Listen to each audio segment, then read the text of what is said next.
Hello friends, मैं Pritam Kumar ji, position writer Bihar से बिल्कुल आप सभी का शॉर्ट एंड लर्निंग गोल्ड पे स्वागत करता हूं। फ्रेंड्स, आज का हिंदी डिक्टेशन जो कि 60 WPM के स्पीड से रहेगा, इसलिए डिक्टेशन को लास्ट तक नोट डाउन करके ट्रांसक्राइब जरूर करेंगे क्योंकि सभी एग्जामिनेशन के लिए महत्वपूर्ण है।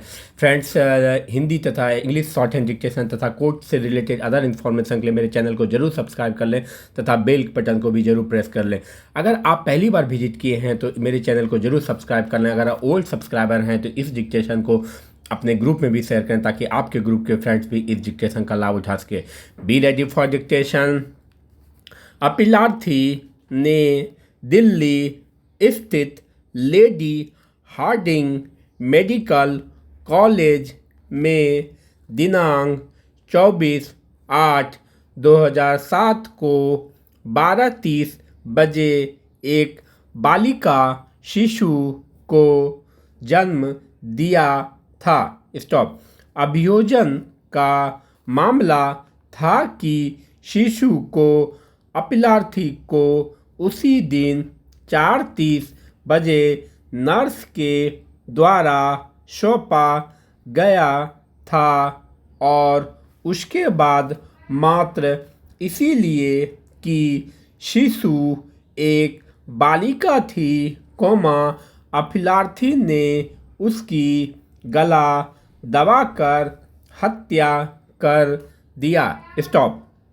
अभियोजन द्वारा प्रस्तुत साक्ष्यों के आधार पर अतिरिक्त सत्र न्यायालय नई दिल्ली ने निर्णय दिनांक 19/12/2009 के द्वारा अपीलार्थी को भारतीय दंड संहिता की धारा 302 के अंतर्गत दोष सिद्ध एवं आजीवन कारावास के दंड से दंडित किया। स्टॉप। अपील पर उच्च न्यायालय, दिल्ली ने भी आक्षेपित निर्णय दिनांक 12/3/2010 के द्वारा विचारण न्यायालय के निर्णय की पुष्टि करते हुए अपील निरस्त कर दिया। स्टॉप। अतः अपीलार्थी ने उच्चतम न्यायालय में यह अपील प्रस्तुत किया। स्टॉप। पैरा। इस मामले में अपीलार्थी की दोष सिद्धि केवल परिस्थितिजन्य साक्ष्य पर आधारित है। स्टॉप।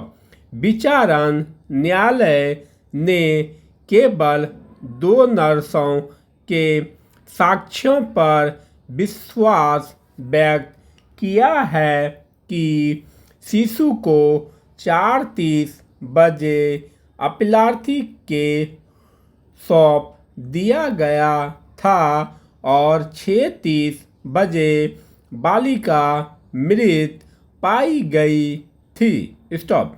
पोस्टमार्टम रिपोर्ट में शिशु की मृत्यु गला दबाने जाने के कारण दम घुटने से निष्कृत किया गया है।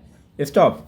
अपीलार्थी के पति ने साक्ष्य दिया कि उसने अपनी पत्नी अपीलार्थी के प्रसव के लिए दिनांक 24/8/2007 को लेडी हार्डिंग हॉस्पिटल में भर्ती किया था और उसी दिन उसने 12 बजे एक बालिका शिशु को जन्म दिया।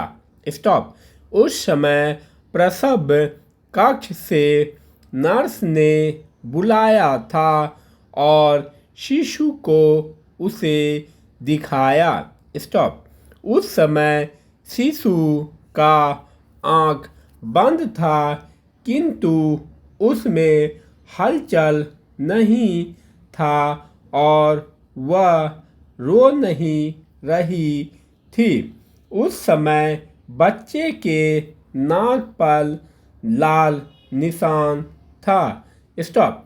पुनः 5 बजे नर्स ने बुलाया और सूचित किया कि बच्ची की मृत्यु हो गई है। स्टॉप। किंतु पूछने पर उसे मृत्यु का कोई कारण नहीं बताया गया। स्टॉप। उसे उसकी पत्नी से मिलने नहीं दिया गया और 26/8/2007 के पोस्टमार्टम हो जाने के बाद ही उसे उसके पत्नी से मिलने दिया गया। स्टॉप। उपर्युक्त के अलावा किसी भी चिकित्सक जो ड्यूटी पर थे का परीक्षण नहीं कराया गया। स्टॉप। PW8 और 9 ने यह भी साक्ष्य दिया कि बच्ची को इंक्यूबेटर में ऑक्सीजन मास्क लगाकर रखा गया था। स्टॉप। पैरा। उपर्युक्त के अलावा अभिलेख पर अपीलार्थी के विरुद्ध कोई साक्ष्य नहीं है। स्टॉप। PW7 ने साक्ष्य दिया है कि उसके भाई के 3 पुत्रियां हैं और उसे स्वयं 5 वर्ष का एक पुत्र है और वे पति पत्नी एक पुत्री की कामना कर रहे थे। स्टॉप। अतः यह धारणा बनाया जाना न्यायोचित नहीं होगा कि अपीलार्थी ने मात्र शिशु के पुत्री होने के कारण ही उसका गला घोंटकर हत्या कर दिया, विशेषकर तब जबकि बेहोशी की दवा के कारण वह बेहोशी के प्रभाव में थी। स्टॉप।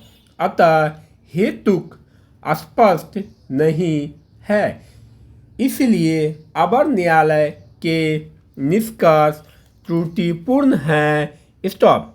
PW7 को मृत्यु की सूचना 5 बजे दिया गया था, जबकि अभिलेख में मृत्यु का समय 6:30 बजे दर्शाया गया है। स्टॉप। बच्ची का जन्म 24/8/2007 को और मृत्यु भी उसी दिन हुआ, किंतु पोस्टमार्टम 26/8/2007 को कराया गया और इसका कोई भी कारण अभिलेख पर दर्शित नहीं है। स्टॉप। इतना ही नहीं, अपीलार्थी के विरुद्ध मामला 31/8/2007 को दर्ज किया गया। स्टॉप। पैरा। स्थापित सिद्धांत है कि परिस्थितिजन्य साक्ष्य के आधार पर दोष सिद्धि तब ही किया जा सकता है जब परिस्थितियों की कड़ियाँ स्थापित हो, जिसका इस मामले में अभाव है। स्टॉप। अतः अपीलार्थी संदेह का लाभ प्राप्त करने का हकदार है। स्टॉप। मामले के तथ्यों एवं परिस्थितियों में बच्ची की प्राकृतिक मृत्यु संभावित है। स्टॉप। स्पष्ट साक्ष्य के अभाव में अपीलार्थी को भारतीय दंड संहिता की धारा 302 के अंतर्गत दोष सिद्धि सुरक्षित नहीं है। स्टॉप। परिणामतः विचारण न्यायालय एवं उच्च न्यायालय की दोष सिद्धि का निर्णय निरस्त किया जाता है। स्टॉप। अपीलार्थी को उसके विरुद्ध लगाए गए आरोपों से दोष मुक्त किया जाता है। स्टॉप। वह जमानत पर है और उसकी जमानत बंद पत्र निरस्त समझा जाए। Finally stop. Thanks for watching.